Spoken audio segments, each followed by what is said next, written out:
Africans to seek to regain their independence from the colonial masters. Historians will remind us that we were first enslaved, that Africans were taken, and this we seldom say. The first civilization to take Africans out of this continent were the Arabs. And they took Africans from the eastern coast. And it is said that in that part of the world, there are not many Africans who remained, because it was in the business of the Arab enslaver to castrate Africans. We never say that, but we must say it because it is historically significant. Then the Europeans came, the Portuguese came, the Spaniards came, the Germans came, the French came, the Belgians came. Africa became the hunting ground for the European colonizers, and we were the spot. We built, our ancestors built the United States of America. Our ancestors built Europe. And when slavery had lost its shine and sheen, the Europeans abolished it. But they replaced it with yet another pernicious enterprise, the colonization of Africa. The Europeans sat in Berlin, in Germany, in 1884, and they looked at the map of Africa and parceled it out. The British had their share. The Germans had their share, and Tanzania or Tanganyika was their share, as was Rwanda and Burundi. The Spaniards were Johnny-come-latelys in the arena, and they got little Equatorial Guinea and Southwest Africa. The French were here, the Portuguese were here, and we were colonized. This time round, they did not take us away. They came here, and they controlled us, and they told us, not in so many words, that we were children of a lesser God. And we were treated as if we were children of a lesser God. In fact, they told us that on the day of creation, we were merely hewers of wood and drawers of water.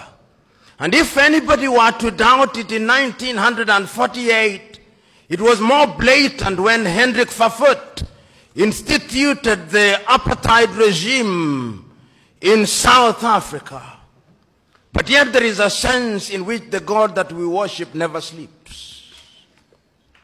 The colonial enterprise ran its course, and the European tribes, the Europeans never called themselves tribes, they called them nations, were engaged in a war. First in 1918, the European tribes fought. And they had something called the League of Nations, which died.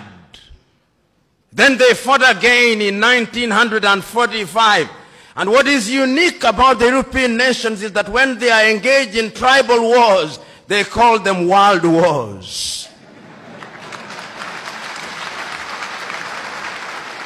So there was another war between 1945, 1939 and 1945, and after that, a new kid on the block, the United States of America, took the lead in saying that colonialism was something that was undesirable. But at that time, Africans were never quiet. Those who had been taken out had already started agitating. Many of us here will remember Marcus Garvey, of whom Bob Marley says, Garvey was a buffalo soldier in the heart of America.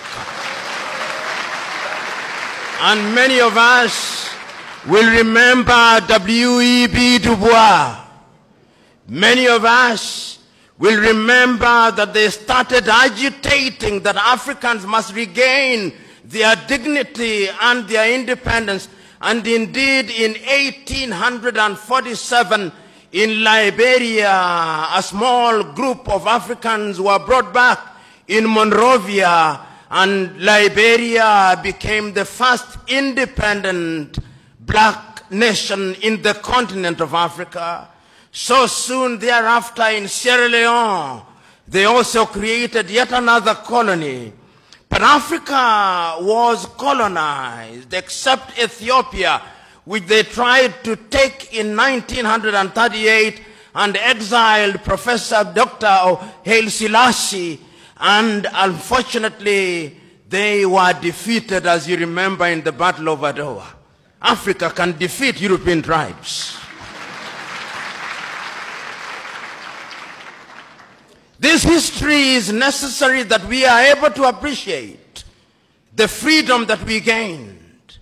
So that Garvey came, W.E.B. Du Bois came, but there was another crop after the 1940s who had had the advantage of European education. And there were people in Europe also who are beginning to recognize that indeed equality was necessary. And this was not anything new.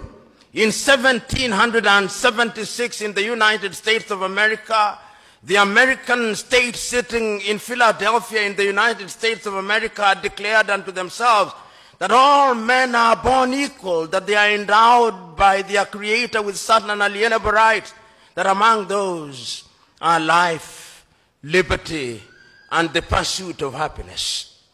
A few years later in France, after the revolution, they also recognized that we were to be equal, so that the colonized nations which had now taken Africans thought that they were safe. They had taken Leopold Sédar Senghor from Senegal to Paris, and they thought that they were creating a little Frenchman. Little did they know that they were creating somebody who would want to overthrow them. They took Félix Houphouët-Boigny from Côte d'Ivoire, and they thought that they were creating somebody who would be subservient to them.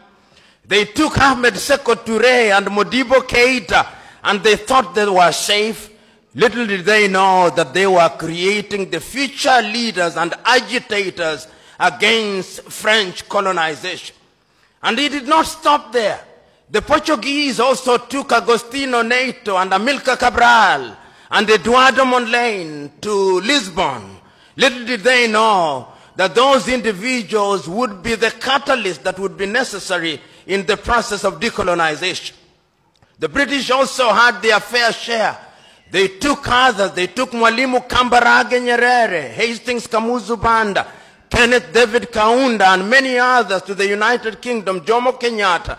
Little did they know that those would be the individuals who sometimes later, and in Ghana, of course, they took the Osagyefo, Kwame Nkrumah, and in Nigeria they took Dr. Nnamdi Azikiwe, Abubakar Tafawa Balewa, and Sir Ahmadu Bello, the Sultan of Sokoto. There is a sense, therefore, in which these individuals started recognizing that having been enslaved, having been colonized, we now had to liberate ourselves. And the agitation started, and Kwame Nkrumah and his Ghana acquired independence in 1957. And I still can hear Kwame Nkrumah through the vicissitudes of time saying in Accra, Ghana, that Ghana is free and will never be colonized again. But the freedom of Ghana means nothing if the rest of Africa is not free. I can hear